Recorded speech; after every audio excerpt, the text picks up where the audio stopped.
यह आदमी पूरी ताकत से नारियल तोड़ने की कोशिश करता है क्योंकि ये एक सुनसान टापू पर फंस चुका था और यह कई दिनों से भूखा प्यासा था। पर यह जंगली नारियल बहुत सख्त था। जब यह इसे एक पत्थर से तोड़ने की कोशिश करता है तभी पत्थर टूट जाता है और इसके कई हिस्से हो जाते हैं, लेकिन एक टुकड़ा बहुत तीखा था। यह इसे चाकू की तरह इस्तेमाल करके नारियल काटता है। काफी मेहनत के बाद आखिर यह नारियल का पानी पीने में सफल रहता है, लेकिन सिर्फ पानी पीने से इसकी मुसीबत खत्म नहीं हुई थी। अपना पेट भरने के लिए यह समुद्र में मछली पकड़ने जाता है, लेकिन प्लेन क्रैश की वजह से इसने अपने जूते खो दिए थे। न केवल यह मछली पकड़ने में असफल रहा, उल्टा ये अपने पैर बुरी तरह से घायल कर बैठा। फिर ये अपनी पैंट काट के उनसे जूते बनाता है। ये टापू से बाहर निकलने के लिए पहाड़ की तरफ निकल जाता है, पर पहाड़ के ऊपर पहुंच के इसे चारों तरफ समुद्र के अलावा कुछ नहीं दिखाई देता। यहाँ से निकलना असंभव था। तभी अचानक ये समुद्र में एक आदमी को देखता है। ये जल्दी से नीचे आता है, पर जब ये तैर के इस आदमी के पास जाता है तभी इसे एहसास होता है कि यह इसका दोस्त है जो अब मर चुका है। यह अपने दोस्त की लाश को बाहर निकाल के पत्थर के नीचे दफना देता है और पत्थर पर इसका नाम और मरने का समय लिख देता है। रात को इसे नींद नहीं आती। यह सारी रात अपनी पत्नी की तस्वीर देखता रहता है। शायद यही एक उम्मीद थी जो इसे जिंदा रख पाए। जल्दी ही सारे नारियल खत्म हो जाते हैं।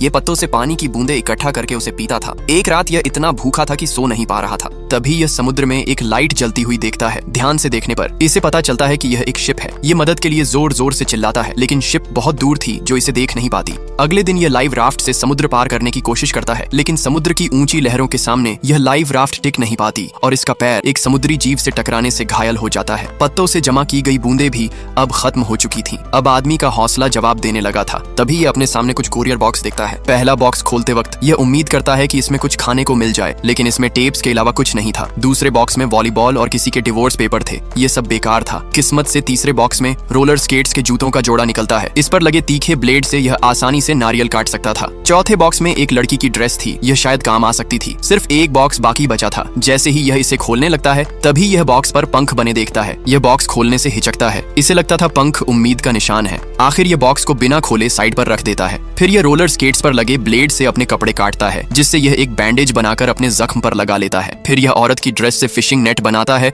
और समुद्र से मछली पकड़ता है। मछली पकड़ने के बाद इन्हें कच्चा खाना बहुत मुश्किल था। इसे एहसास होता है कि इसे आग जलाकर पकाना चाहिए, इसलिए यह लकड़ी को रगड़कर उससे आग पैदा करने की कोशिश करता है, लेकिन लकड़ी रगड़ते रात हो जाती है पर आग नहीं जलती। अगले दिन यह देखता है कि इसके हाथ बुरी तरह घायल हो चुके हैं और यह एक आग की चिंगारी भी नहीं जला पाया, जिससे यह अपना आपा खो बैठता है। यह गुस्से से वॉलीबॉल को उठा के इसे दूर फेंक देता है, लेकिन जब यह शांत होता है, यह वॉलीबॉल पर अपने हाथों के निशान देखता है। तभी इसके दिमाग में एक आइडिया आता है। यह इस निशान से एक मुस्कुराता हुआ चेहरा बनाता है और इसे एक नाम देता है, विल्सन। इस अकेले आदमी का आखिर इस अनजान टापू पर पहला दोस्त बन जाता है।